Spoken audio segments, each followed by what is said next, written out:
You're listening to the Trading Bear podcast. This is episode 58, the Daily News.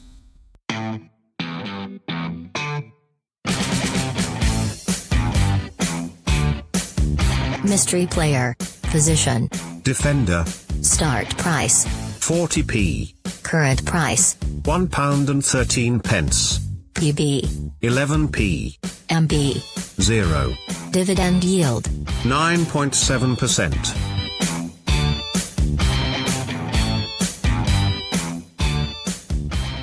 Welcome back, and thanks for joining in. In today's news, Portugal win the inaugural Nations League trophy in their own backyard after beating the Netherlands 1-0, courtesy of a fizzing strike from Valencia's Gonzalo Guedes to break the imperious centre-back pairing of Virgil van Dijk and Mathias De Ligt. Ronaldo, despite topping today's media rankings, dropped 10p today with the culmination of the said Nations League last night. Ronaldo then currently sits at £2.78. Elsewhere is another summer season with rumoured discontent for Manchester United star goalkeeper David De Gea. With the prospect of De Gea leaving, today was the turn of Jan Oblak to be linked to a move to Old Trafford. The current Atletico Madrid Slovenian-born stopper just 2 months ago signed a contract extension to 2023, but it's thought the £120 million release clause has not put the Mancunian club off. And lastly, in other transfer news, Ayoze Perez has been linked with a move to Valencia. Certainly a move that fits Perez's own quotes back in March about wanting to move back home to Spain to play for a team in Europe. Ben Yedder too has stated his hopes of playing for a bigger club. And over in Italy, Fiorentina's main man, Jordan Veretout, his agent has claimed 4 or 5 clubs are interested in his client, including Arsenal, dismissing rumours that the player has already chosen to join Napoli. Let's have a look at today's risers and fallers now then. It was a good night for Portugal then as they ran out victors, perhaps more importantly for Bruno Fernandes. It was a great time for him to showcase his skills to potential suitors, and the 24-year-old ex-Udinese and Sampdoria man put on a decent display, ahead of what looked set to play out as a tug-of-war between 2 to 3 Premier League clubs. Fernandes' price rose 18p today to take him to £2.47. This was largely on the back of his interview after the game, where he declared, "If the opportunity comes to go to a team that you can't refuse, I'll talk to Sporting." A low 4 to 5p of that rise came from one particular trader, as he seemingly dumped Chelsea's January signing, American Christian Pulisic, in the process to pick up the young Portuguese talent. Unlike many players who are linked to the likes of Liverpool, Manchester United, on a random throw the dice type link, I do think Fernandes has a very strong chance indeed of moving clubs this summer, and to that end more specifically, the EPL. There is still a small chance he may move to one of the bigger Italian clubs, after speaking kindly about Conte and Inter in particular, but certainly I would have more faith in him moving this summer than the likes of João Felix or James Maddison, for example. On the wrong end of a big move today is Real Madrid's on-loan striker Raul de Thomas. The 24-year-old fell 8p today to take his price to 52p. RDT, as he's affectionately known on the forums and social media, had a very decent season on loan at Rayo Vallecano, scoring 14 goals, despite Vallecano finishing bottom of the Liga last season. It was that form that led to many traders purchasing him, hoping that we'd either A, get an extremely unlikely crack of the whip at Madrid, or B, the much more likely scenario of either another loan or a permanent move to a bigger club in the Liga, the likes of Valencia Real Betis being linked.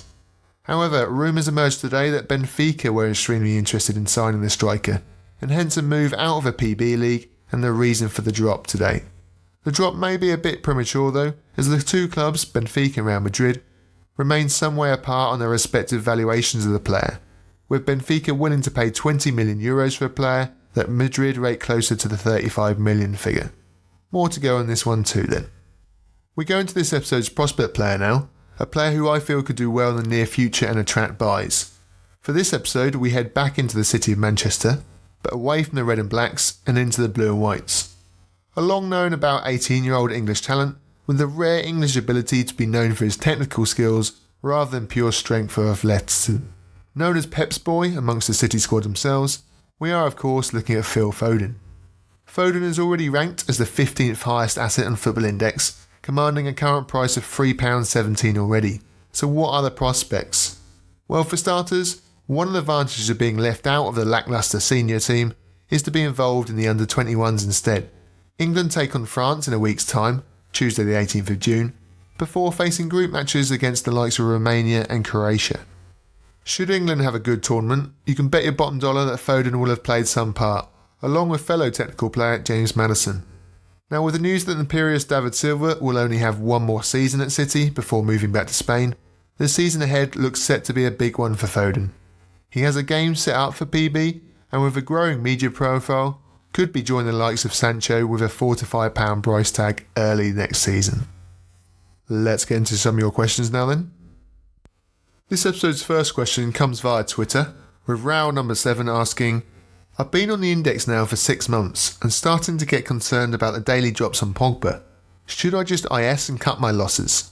What price do you think he falls to? Well, Raul, you won't be the only one getting frustrated with holding Pogba. I'm certainly one other sitting in that camp at least. But it's times like these you must remember why these players are premiums in the first place. Over time, premiums constantly return. They have their cycles, and this is just one of the down periods of the said cycle. The good news regarding Pogba then, I expect to be just around the corner.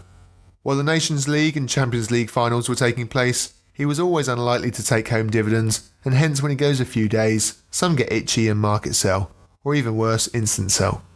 Now you have to remember why you have Pogba in the first place. He is without doubt the king of media, and that has not changed in the long run despite what Mathias De Ligt may be doing right now. More on him in the second question. Now, despite the surroundings and hogging of the headlines of the previously mentioned tournaments, Pogba is still actually 6th in the media rankings since the media's madness began on June 1st, and it's this period onwards that I expect to see Pogba start returning more. Of course, you want to hold Pogba as a balanced portfolio, so if you feel like you're too heavy in Pogba, sell a few until you're at a comfortable level. Say anything between about 5 to 10% of your port, certainly no more. As for what price I think he'll fall to, famous last words of course, but I don't see him dipping below £7. He's currently £7.11, it only takes a day at the top of the rankings and his price will recover. As always, Raul, as long as your portfolio is diversified, then I see no reason to IS just yet. Second question arrives via email and follows on a similar vein to the first question, with Nathan Mars writing, who do you think will top media madness at the end of July? Traders keep saying De Ligt is a bubble waiting to burst, yet he keeps bringing in dividend after dividend. What is your opinion on Mathias De Ligt? So Nathan, Football Index ran a dividend predictor competition last Saturday, asking Twitter users to reply who they thought would win the most media dividends for the following week, with £100 credited to a lucky winner. If you check out my Twitter page at TradingBear1, you'll see a table with the data displaying what player has taken home the most dividends during the opening period of Media Madness, from the 1st of June to the 9th of June. For those of you that have already seen that table, you would have known that in third place was Eden Hazard with 7p dividends. The current leader is Virgil van Dijk with 11p, but closely behind Van Dijk with 9p dividends wins so far was fellow Dutch defender Mathias De Ligt. So far, Media Madness has really caught a few out. I dare say not many predicted that the leaderboard would be headed by 2 Dutch central defenders. Yes, VVD may have been slightly easier to predict, but then again, who had him down as the highest receiver? Certainly not I. But it's De Ligt that has caused bemusement and indeed a little bit of frustration and envy amongst some traders at his consistent media returns. It all revolves around what is now evidently going to be a long drawn out summer transfer story. He now sits at over £3.30, an astonishing price really, which is surely only set up to burst. Anything but a move now to either United or Liverpool will send his price crashing. It's a real game of chicken I think if you're buying him now. A cracking player nonetheless though, and should he end up at United in particular, which he well could do, then his price might just hold at least in the short term. As for who I think will top Media Madness, ultimately at the end of July, well, my opinion has not changed here. It's the King of the North, Paul Pogba. And that's it for this episode. You can download and subscribe to the show on iTunes, Spotify and Podbean. Head over to the website to send in a question, tradingbearpodcast.com. Alternatively, you can find me on Index Gain or Twitter under the name Trading Bear. Thanks for listening and stay tuned for the Mystery Player.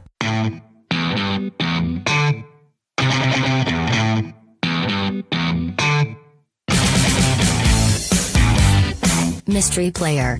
Position. Defender. Start price. 40p. Current price. £1.13. PB. 11p. MB. 0. Dividend yield. 9.7%. Trading Bear. Today's mystery player was Ligue 1 defender, Joseph Attal.